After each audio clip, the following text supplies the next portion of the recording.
আমি কখনো সন্তুষ্ট হতে পারি না, মানে আমাকে আগেও বলছিল যে আপনি তৃপ্ত এটাতে, না আমার আসলে সন্তুষ্টিটা কখনোই আসে না। আমি আরও বেটারভাবে নিজেকে দেখতে চাই। হ্যাঁ, এটা মানুষ বলছে যে ডিফারেন্ট একটা ক্যারেক্টার থেকে আরেকটা ক্যারেক্টারে নিজেকে দেখা, ভেঙে চুরে আবার নতুন একটা ক্যারেক্টার ক্রিয়েট করা, এটা তো মানুষজন যেহেতু বলছে, এখানে আমাকে নয়নতারা হিসেবে দেখছে। এর আগে আমাকে ডিবি অফিসার, এর আগে আমাকে সুপার হিরোইন, এর আগে আমাকে অ্যাকশন ধর্মী টাইপের দেখেছে, রোমান্টিক হিরোইন দেখেছে, বাট এখানে প্রেম, প্রতারণা, তারপর আরেকজনের ঠিক আরেকটা মানুষকে আমাকে প্রেজেন্ট করতে হয়েছে। সো এটা তো অনেক চ্যালেঞ্জের, এবং মানুষজন বলেছে যে হ্যাঁ ইউ ডিড রাইট।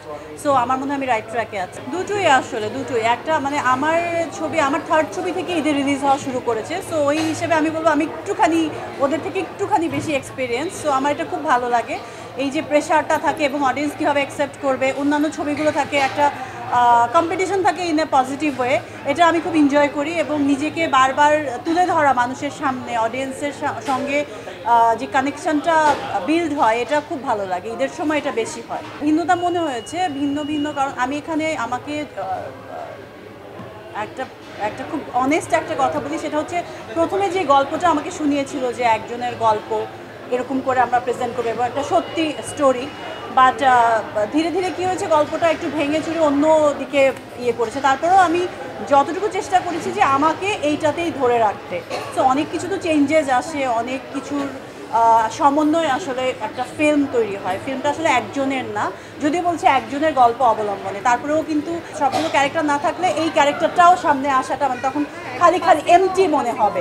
সো আমার কাছে সবাই ইম্পর্টেন্ট, এবং তারা যদি আমাকে মানে অডিয়েন্স যখন আমাকে দেখে বলেছে যে না এটা নয়নতারা, সো আমার মনে হয়েছে যে হ্যাঁ আমি কিছু তো করেছি ঠিকঠাক। শাকিব খানের সঙ্গে যে একটা শক্তি লাগবে, এই লাগবে ওই লাগবে, শাকিব খান একাই আসলে তুফানটা সাকসেসফুল করার যোগ্য, প্রিয়তমা সাকসেসফুল করার যোগ্য, বাট হ্যাঁ director most important thing, and production ওইটা তো থাকবেই, টিম আপ হবে। বাট শাকিবের সাথে এটা বলা ঠিক হবে না যে তার শক্তি আরেকজন, বা কখনো এইজন কখনো ওইজন, এরকম না। আমারও ওর সাথে অনেক ছবি রিলিজ হয়েছে, ঈদের ছবি রিলিজ হয়েছে ওর সাথে আমার অনেকবার, আমারও ছবি রিলিজ হয়েছে শাকিব ছাড়া। তো আমি ওর যে কোশ্চেনটা ছিল যে তুফানের চাপে সবাই না, তুফান এটা হবে, এটা তুফান যদি এরকম না হতো আমারই খারাপ লাগতো, কারণ একজন আর্টিস্ট, আমি 12-13 বছর ধরে কাজ করছি ইন্ডাস্ট্রিতে।